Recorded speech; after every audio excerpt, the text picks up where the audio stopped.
Good afternoon student. Shri Ram Narayan Pandey intermediate college Utsar में आपका स्वागत है।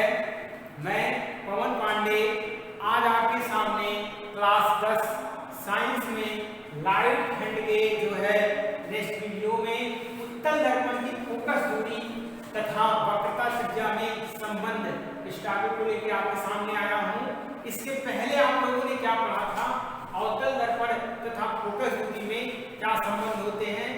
आज हम यहाँ पे पढ़ेंगे उत्तल दर्पण की फोकस दूरी व वक्रता त्रिज्या में क्या संबंध है।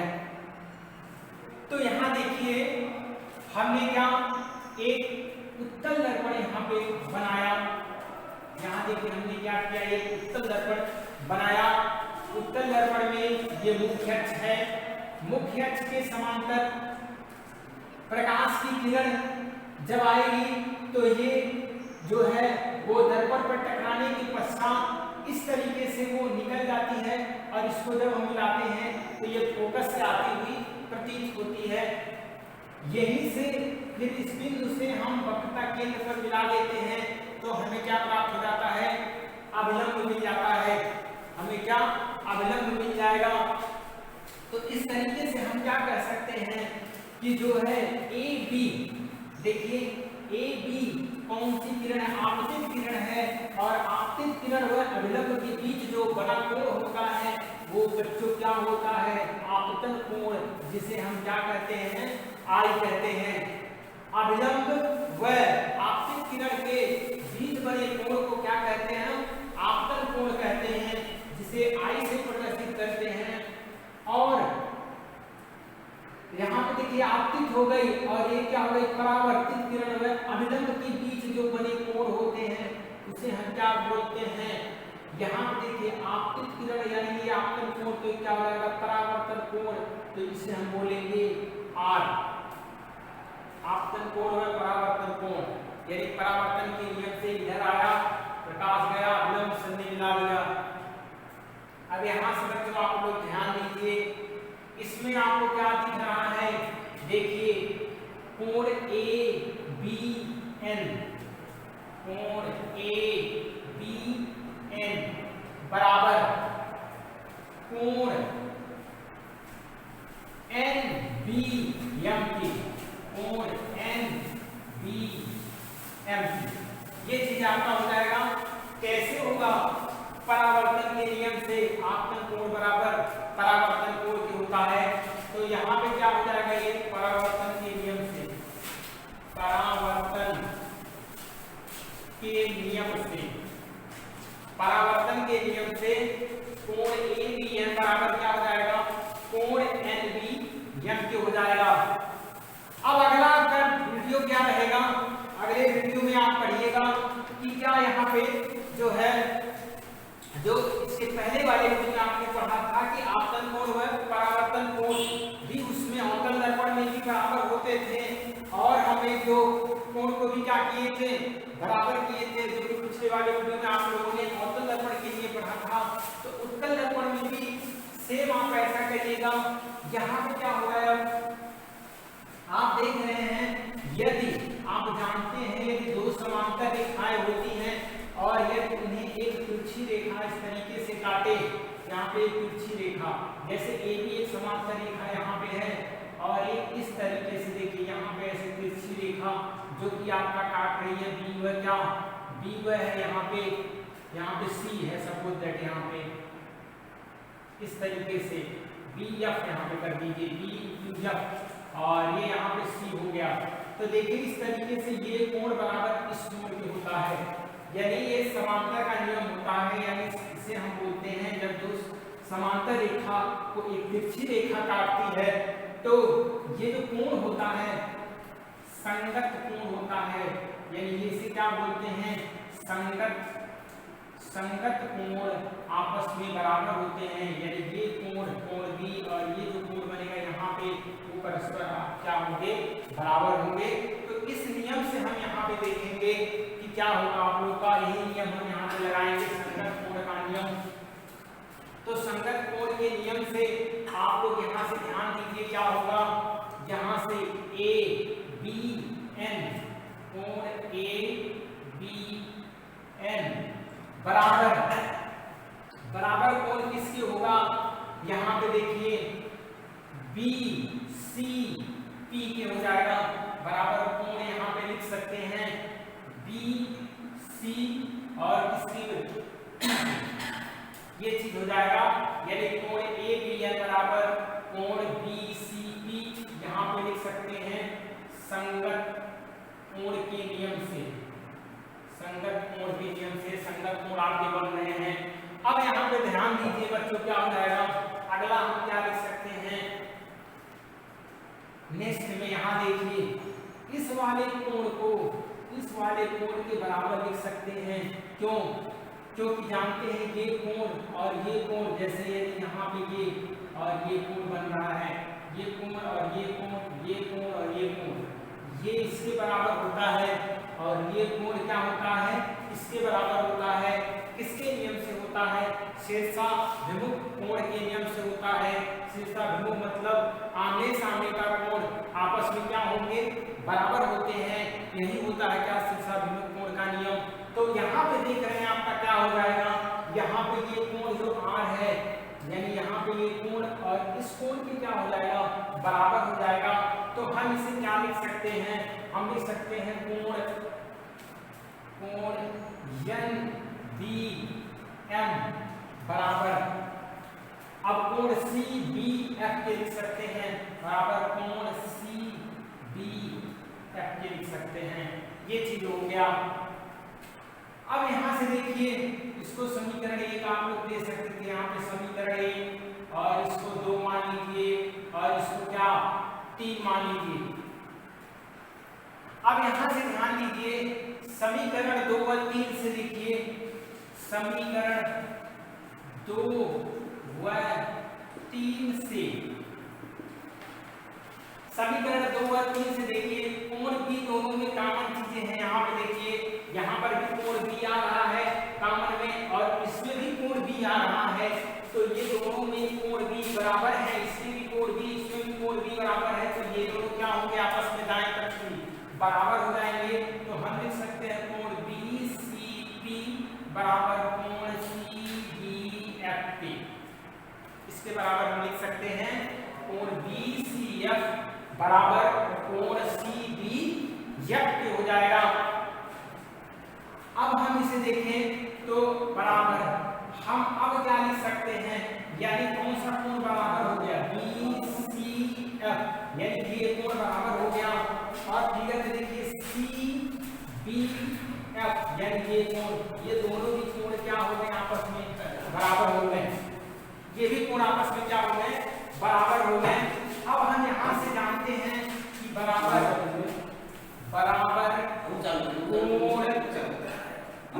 कोण के सामने की भुजा बराबर होती है, क्या होती है, बराबर होती है।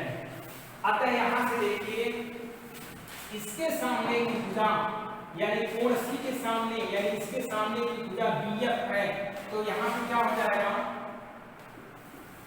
बीएफ इक्वल टू कोण सीबीएफ, तो कोण सी और फिर क्या यहाँ पे है बी और ये एफ, तो कोण सीबीएफ, तो ये किसके बराबर है, ये भुजा इस भुजा के बराबर है, यानी बीएफ बराबर हम क्या लिख सकते हैं सीएफ के। तो ये चीज हो गया, यहाँ पे बीएफ बराबर क्या हो गया सीएफ के हो गया, बराबर कोण के सामने की भुजा क्या होती है बराबर होती है। अब हम अगला पॉइंट यहाँ पे देखेंगे क्या है, यदि यहाँ पे यदि जो है बी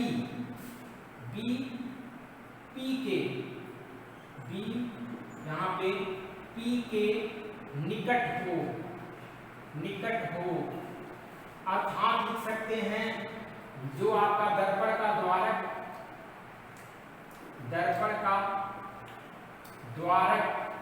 छोटा हो, दर्पण का द्वारक यानी ये चीजें जो इतना बड़ा है ये और छोटा हो जाए, इतना छोटा हो जाए, इतना ये यहाँ पे जो बी था यहाँ पे पी, तो बी पी के अत्यंत क्या आ जाएगा, निकट आ जाएगा। तो जब बी पी के अत्यंत निकट आ जाएगा तो हम यहाँ से लिख सकते हैं क्या, जो बी एफ हो जाएगा, जो बी एफ इक्वल टू किसके हो जाएगा, पी एफ के हो जाएगा। यानी यहाँ से बी एफ इक्वल टू हम यहाँ पे लिख सकते हैं पी एफ के। अब इनको हम समीकरण यहाँ पे 3 माने हैं तो इनको 4 मान लें और इनको क्या मान लें, हम 5 मान लें। समीकरण 4 और 5 से देखिए, समीकरण 4 और 5 से इनके भी देखिए बाएं पक्ष क्या है, बराबर है, तो दाहिने पक्ष भी क्या हो जाएंगे, बराबर हो जाएंगे। तो सी एफ बराबर क्या लिख सकते हैं, सी एफ बराबर पी एफ के हो जाएगा। इस तरीके से हम सी एफ बराबर किसके लिख दिए हैं, यानी ये सी एफ बराबर ये पी एफ के लिए गया है। अब हम इसको समीकरण क्या मान लें, 6 मान लें। अब समीकरण 6 के लिखिए यहाँ पे, समीकरण 6 के दोनों पक्षों में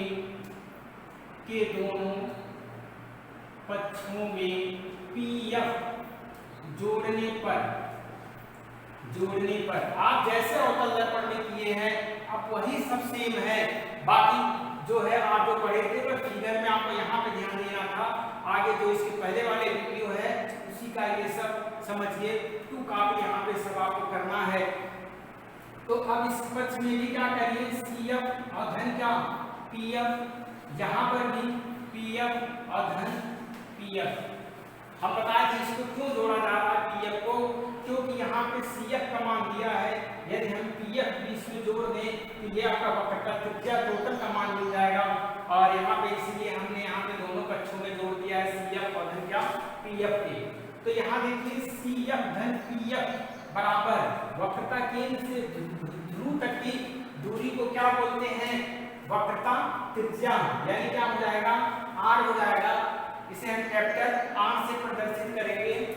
तो यहाँ पे हो जाएगा सी एफ धन पी एफ की जगह पे कैपिटल आर। फिर यहाँ पे देखिए पी एफ, ये पी एफ और धन ये सी एफ, यानी पी एफ।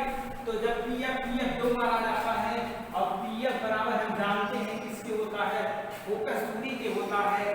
तो ये हो जाएगा 2 और पी एफ, यहाँ पे लिखिए 2 पी एफ। तो आर बराबर यहाँ पे 2 इंटू क्या हो गया, एफ हो गया। अब यहाँ से आप एफ बराबर क्या लिख सकते हैं, आर बटे 2 हो गया। यही सूत्र होता है आपका फोकस दूरी और वक्रता त्रिज्या में संबंध। फोकस दूरी हुए वक्रता त्रिज्या में क्या होता है संबंध। एफ बराबर क्या हो जाएगा, आर बाई क्या यहाँ पे, एफ बराबर यहाँ से हो गया आर बटे 2 हो गया। तो हम यहाँ से क्या समझे, आज उत्तल दर्पण की फोकस दूरी व वक्रता त्रिज्या में क्या संबंध। यहाँ से और आप निकाल सकते हैं 2f बराबर r, यहाँ से लिख सकते हैं कैसे, देखिए 2f बराबर r। तो क्या f बराबर यहाँ से फिर क्या निकलेगा भाई, r बाई क्या निकलेगा, तो इसका प्राइस हो गया 2f बराबर r। तो f बराबर क्या निकल गया, r बाई 2। यही संबंध दोनों का होता है आपका अवतल दर्पण का और किसका, उत्तल दर्पण का। तो यहाँ से फिर से देखिए हमने फिगर को बनाया है।